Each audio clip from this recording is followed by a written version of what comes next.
Generalmente cuando vamos a hablar de control, siempre, como lo hemos discutido en varias ocasiones, tenemos que hablar de conocimiento.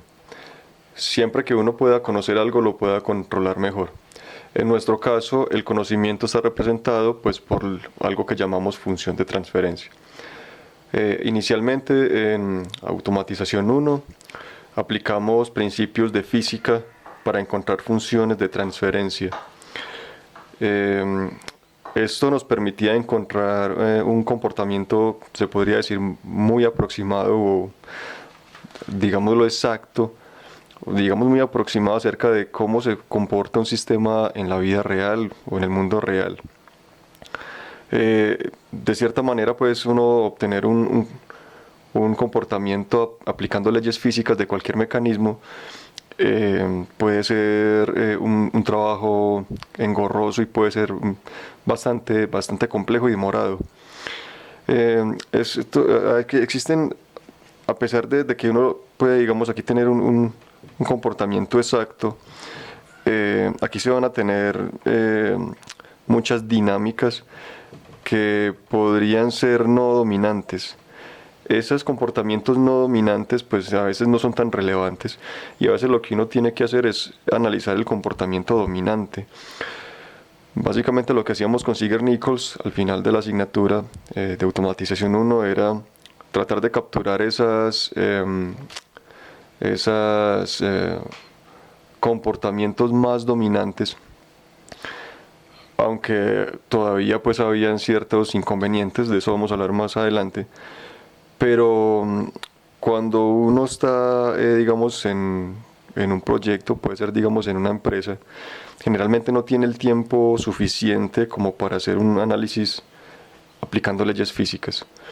Es lo mejor, o sea, si uno puede encontrar un modelo físico aplicando leyes, ese sistema va a quedar mucho mejor diseñado. Pero a veces uno toma ese asunto como muy a la ligera y cuando uno habla pues con personas pues sobre todo yo hablo más con personas de otros países cuando hacen proyectos de control aplicando leyes de física, a veces esos modelos pueden demorarse más de un año, 2 años, solamente encontrando un modelo. Entonces a veces de pronto uno lo toma de una manera muy olímpica y cree pues que uno en una sentada saca un modelo. Realmente cuando uno va a aplicar leyes físicas tiene que eh, pues aplicar las leyes, comprobarlas, además de eso tiene que medir los parámetros y no es como de pronto tan fácil o tan rápido como uno cree que realmente hacer un modelo partiendo de leyes físicas toma su tiempo. Una segunda forma de hacerlo es aplicando la integral de convolución. Eso pues ya lo hemos trabajado con Ziegler-Nichols aproximadamente, pero aquí vamos a hablarlo con un poco más de, de detalle. Hay un sistema, pues parte de la función de transferencia que ya hemos definido, como ya saben, la transformada de Laplace sobre de la salida sobre la entrada. Esa relación pues se podría obtener experimentalmente partiendo de un comportamiento en la entrada en el tiempo y capturando la curva en la salida. Se hace la transformada de Laplace de ambos y se hace relación de los dos y así se encontraría la función de transferencia. Este señal escalón es muy usada, ya saben ustedes, porque es muy fácil de generar. Simplemente pues con un simple switch uno puede generar esta señal escalón y ya lo que necesitaría es un sistema para adquirir los datos, que puede ser en nuestro caso pues un Arduino, o puede ser un PLC o cualquier otro equipo digital que uno quiera usar. Al fin y al cabo lo que uno quiere es encontrar la función de transferencia. La función de transferencia pues es el punto de partida y no solamente es el punto de partida, sino que es el mapa de navegación para hacer un control. Entre mejor esté caracterizada y con mayor detalle se encuentra la función de transferencia, mejor se puede obtener, mejor control se puede obtener. Hicimos un primer diseño aplicando Ziegler-Nichols a partir de las señales de escalón, porque es un método rápido. Si digamos uno está en un proyecto en una empresa y tiene que sacar un controlador, generalmente va a haber una presión sobre el tiempo, pues uno lo que hace es aplicar como ya hemos dicho, si funciona con un control on-off, déjelo así. Luego, si no es suficiente, aplique un proporcional. Y luego, si no es suficiente, pues aplique un control Ziegler-Nichols que sale relativamente rápido. Pero si eso no es suficiente, hay que conocer la función de transferencia con mayor detalle. ¿Qué es lo que pasa con el experimento del escalón? En el experimento del escalón, pues se tiene una señal escalón obviamente, y la gran parte de los datos va a estar o sea, aquí se van a generar muchos datos en el tiempo, y toda esta señal de acá es una señal de baja frecuencia, tanto en la entrada como en la salida.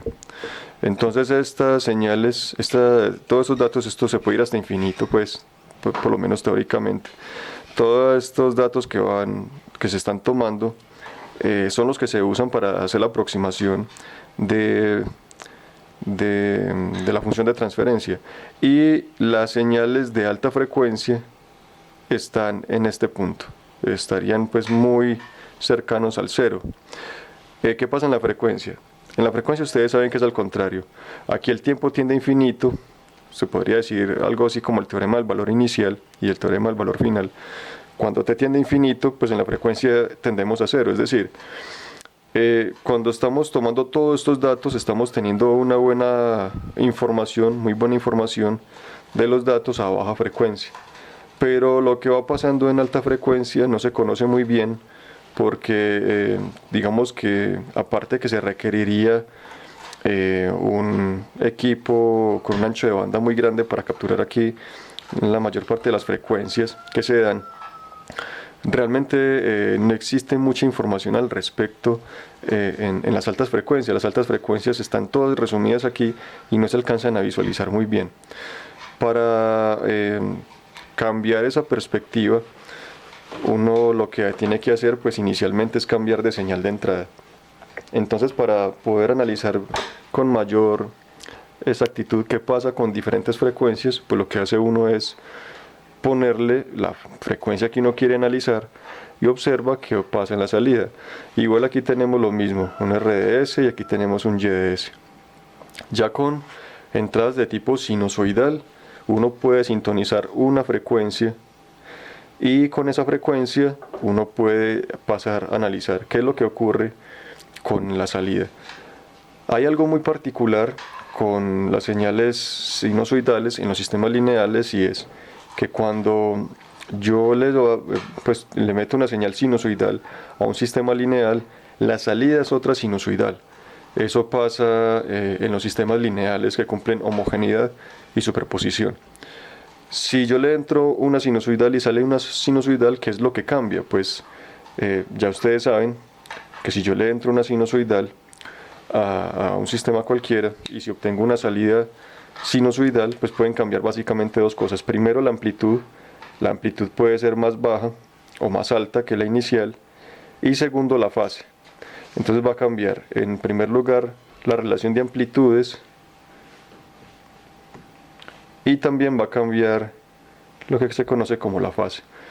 Como solamente cambian esas dos características, generalmente uno la representación del análisis en frecuencia lo hace con la relación de ganancia, pues que es la magnitud, que básicamente es la relación entre la magnitud de salida sobre la magnitud de entrada, obviamente pues esto en decibelios, voy a poner por aquí en decibelios, y la fase, que se da en grados. En general lo que se obtiene es un gráfico, por ejemplo, bueno, realmente se obtienen dos gráficos, uno de magnitud y otro de fase. En el gráfico de magnitud y de fase, pues ambos están relacionados de manera con la variable independiente W, que es la que hace que las cosas cambien. Obviamente tanto en la parte experimental como en el gráfico. Cuando uno ya tiene el gráfico de Bode, o si uno tiene el gráfico de Bode, digamos que yo puedo tener aquí las caídas, estas pendientes, y a partir de estas caídas, como ustedes ya lo han hecho en circuitos, yo puedo encontrar la función de transferencia. Es decir, a partir del gráfico de fase y magnitud, yo me puedo devolver, es decir, puedo arrancar experimentalmente entrándole señales sinusoidales al proceso, hago el gráfico de Bode y a partir del gráfico de Bode encuentro la función de transferencia. y luego de tener la función de transferencia con mayor, digamos, conociéndola con mayor detalle, puedo también proceder a hacer un control que sea pues mucho más preciso, que tenga más información del proceso y por tanto pues que funcione mejor. Aquí pues ya hay que discutir de pronto algunas cosas respecto al análisis de frecuencia, que de pronto ya lo hemos hecho, pero sí me gustaría clarificar. Cuando uno tiene un sistema en particular y le va a hacer un análisis en frecuencia, pues uno lo primero que hace es ponerle una señal sinusoidal en la entrada. Y pues obviamente obtiene una señal sinusoidal en la salida.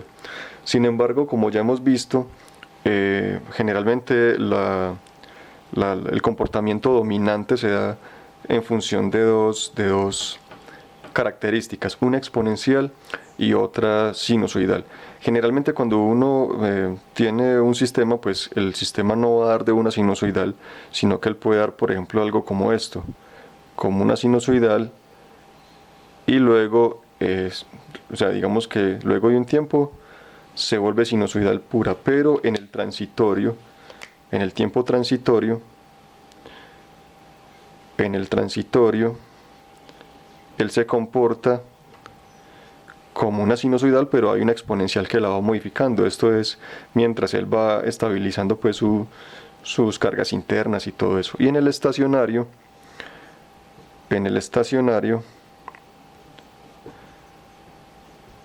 él se comporta ya de manera sinusoidal.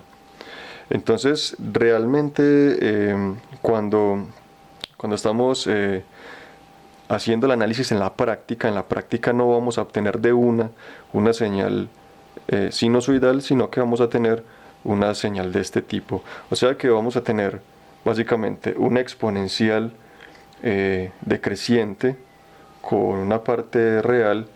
Esto lo vamos a llamar aquí, de una vez lo voy a llamarlo aquí ρ. Y tenemos también una sinusoidal que se puede expresar, como ya lo hemos visto con las demostraciones que hemos hecho, por un número imaginario, llamémoslo JW. Para agrupar estos dos comportamientos, uno lo que hace con la transformada de Laplace es agruparla en una sola variable. Ustedes saben que S está definida como la variable compleja ρ más JW. Con esta definición, pues estamos diciendo que estamos básicamente analizando el comportamiento de los sistemas bajo cierta exponencial, y exponencial real decreciente, pues en el caso que el sistema sea estable, y bajo las señales sinusoidales. Cuando nosotros queremos hacer un análisis en frecuencia, hacemos ρ igual a 0, es decir, la parte exponencial hacemos 0, y decimos que S es igual a JW.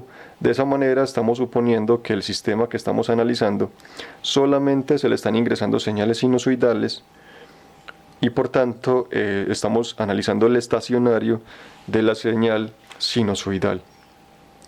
Al fin y al cabo, pues entonces este comportamiento exponencial real, que le llamamos E a la ρ, se podría decir así, R a la ρt por E a la ρ JW,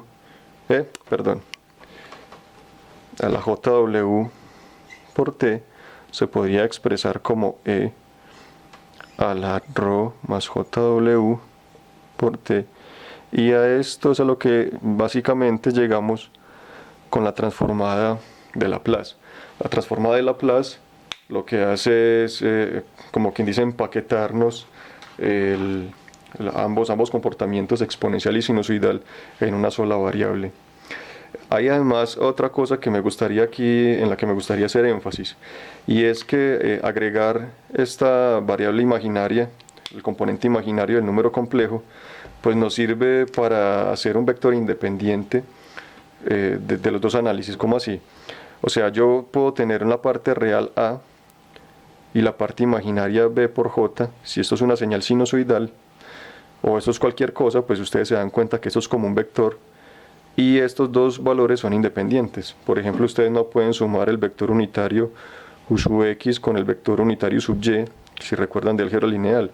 Estos dos son vectores independientes y obviamente pues esto no se puede simplificar más. Como esos dos vectores, la parte real y la parte compleja son independientes, o sea, como ustedes bien saben, los números no son reales, los números son complejos. Eso implica que tienen una parte real y otra imaginaria. Uno los puede graficar, los números los puede graficar en un eje de coordenadas, una que tenga la parte y o j y otro que tenga la parte real. Con eso yo puedo formar un plano cartesiano que es lo que hemos llamado el plano S. En el plano S básicamente nosotros graficamos el número complejo de las raíces por medio de la transformación de Laplace, hablando de unos componentes reales y también de unos sinusoidales, o sea, de unas exponenciales decrecientes y de unas sinusoidales. Cuando decimos que S es igual a JW, básicamente estamos diciendo que estamos haciendo el análisis pues casi que únicamente en el eje imaginario, por decirlo de alguna manera, pero realmente vamos a hablarlo con más detalle más adelante. Gran parte de toda esta teoría de los sistemas lineales se desarrolló, no sé si ustedes saben, en los laboratorios Bell. En los laboratorios Bell pues estaban básicamente trabajando Bode, Black y Nyquist. Yo sé que ustedes han manejado mucho más los gráficos de Bode, pero acá tenemos que devolvernos un poquito y vamos a hablar de lo que yo considero pues como el papá de los gráficos de Bode, que son los gráficos de Nyquist. Eso nos va a permitir hacer algunas afirmaciones un poco más generales. Bueno, cuando uno está abordando un problema en el que no conoce cuál es la función de transferencia de un proceso cualquiera, pues como ya dijimos, hay que hacer la experimentación hay que experimentar a ver cómo se comporta el proceso. Básicamente cuando uno tiene un sistema de control, pues uno tiene un proceso, el proceso digamos se llama G. Este proceso pues tiene una variable física, pero generalmente si uno va a tomar la curva de comportamiento, pues uno le tiene que adaptar un sensor y a partir de lo que de ese sensor ya uno puede capturar, aquí digamos uno puede, si aquí está resumido el actuador y el proceso y aquí está el sensor, pues ya uno aquí sí le puede poner una señal sinusoidal y aquí pues capturar qué es lo que ocurre a la salida del sensor. De esta manera uno puede capturar los gráficos de ambos lados y por tanto empezar a hacer las relaciones de magnitudes y el desfase entre ambas señales. Eso digamos que ya no tendría mayor complicación. Entonces, como requerimos de estos dos, o sea, obviamente no tenemos control, aquí solamente estamos evaluando cuál es la función de transferencia en lazo abierto del proceso, solamente lo queremos conocer, pues obviamente no tenemos control. Si no tenemos control, pues no hay comparación, no hay control, no hay referencia todavía. Esta forma de obtener la curva, digamos que la vamos a graficar, vamos a hacer el gráfico. Entonces vamos a tener, vamos a llamarlo así, vamos a tener la parte imaginaria del comportamiento de esa función de transferencia y vamos a tener la parte real. ¿Cómo vamos a hacer el gráfico de Nyquist, que es muy similar al gráfico de Bode? Pues simplemente vamos a mirar cuál es la fase, el desfase que hay entre ambas señales sinusoidales y cuál es la relación de magnitudes, que ya definimos como, pues que ustedes ya lo saben pues, en decibelios. Bueno, este no es en decibelios, este no está en decibelios. En Bode trabajamos en decibelios, en Nyquist no. Entonces, calculamos el desfase entre ambas señales y la relación de las magnitudes, de las dos magnitudes, y eso nos da un punto. A medida que nosotros vamos cambiando en la frecuencia, aquí miren que no hay frecuencia, aquí la W no está, W hace parte pues de lo que llamamos la variable S. S es igual a JW, pero cuando vamos variando a W hace que las cosas cambien, es decir, en cualquier otro momento, con una W diferente, entonces digamos que la fase va a valer otra cosa, digamos phi sub 2, y la magnitud va a valer otra cosa. Variando W, digamos, podemos ir pasando de un punto a otro de una manera paramétrica, es decir, variando W, si W aumenta, él va a cambiar de un punto a otro de una manera pues como una curva paramétrica. Tenemos pues aquí varias variables implícitas, pero miren que están relacionados con la fase o el desfase en el sistema y la relación de magnitudes.